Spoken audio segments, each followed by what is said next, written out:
매주 일요일에 이제 기자간담회를 했었는데 우리가 뭐 계속 보보 행진하고 릴레이 발언하고 이렇게 해서 워낙에 그 당의 주요 구성원들의 메시지가 계속 있어왔고 해서 오늘은 통상대로 하지 않고 제가 여러분들하고 대화 나누는 것으로 그렇게 잡았다는 것을 먼저 말씀을 드릴게요.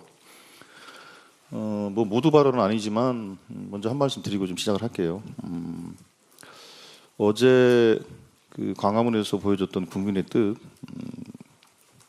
그리고 윤석열 파면에 대한 압도적 국민의 뜻은 변하지 않았다라는 것을 확인할 수 있었던 집회였다고 평가를 하고 있고요.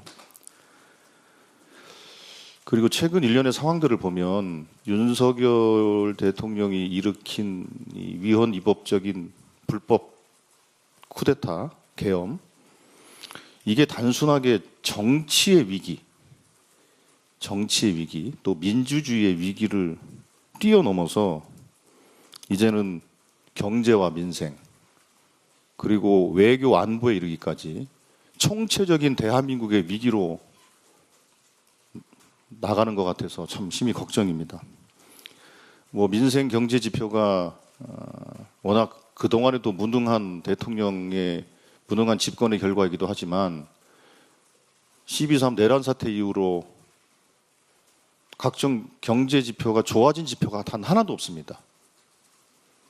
심각하게 경제 위기가 진행되고 있다는 측면, 그리고 어제 저희들이 논평도 하고 했습니다만 민감국가, 미국에 의한, 미 정부에 의한 민감국가 지정이라는 것이 정말로 심각한 상황이 아니냐.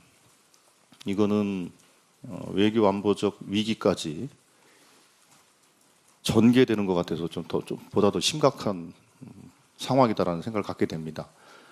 특별히 우리 한미동맹이 한국전쟁 이후에 한미동맹이 체결이 되면서 72주년째거든요, 올해가. 그런데 그동안 한미관계, 한미동맹은 계속 발전돼 왔고 업그레이드 돼 왔습니다.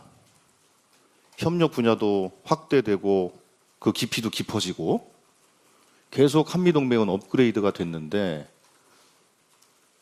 이 민감국가 지정이라는 것은 어떻게 보면 한미동맹이 최초로 다운그레이드 된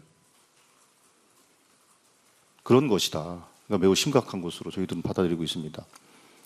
그런데 이 문제에 대해서 한국 정부는 이 상황에 대한 인지도 하고 있지 못했습니다.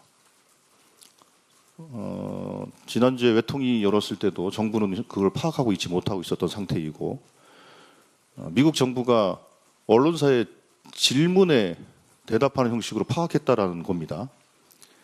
지금 대한민국 정부는 외교부도 국정원도 또 대통령실도 그 어디도 이 상황이 왜 발생했는지, 어떻게 진행됐는지, 어떻게 전개될 것인지에 대해서 대한민국 정부는 그 누구도 자신 있게 얘기하는 데가 없다. 매우 심각한 상황이다. 그래서 이게 이런 대한민국 정치의 위기뿐만 아니라 민주주의 위기, 경제의 위기, 외교 안보의 위기, 대한민국 전체 총체적인 위기로 전개되는 것은 윤석열 대통령, 무능한 윤석열 대통령 집권의 결과이자 12.3 내란의 후과로 이런 상황이 진행되고 있는 것이다. 그런 점에서 헌법재판소는 이 무능한 내란 속의 윤석열에 대한 파면을 지체할 이유가 없다고 생각합니다. 한시라도 빨리 이 무능한 내란 속의 윤석열 파면 결정을 헌법재판소는 신속하게 결론을 내주실 것을 다시 한번 요청을 드리겠습니다. 이게 어제 주말에 보여줬던 주권자들의 뜻이다, 이런 생각을 갖고 있습니다.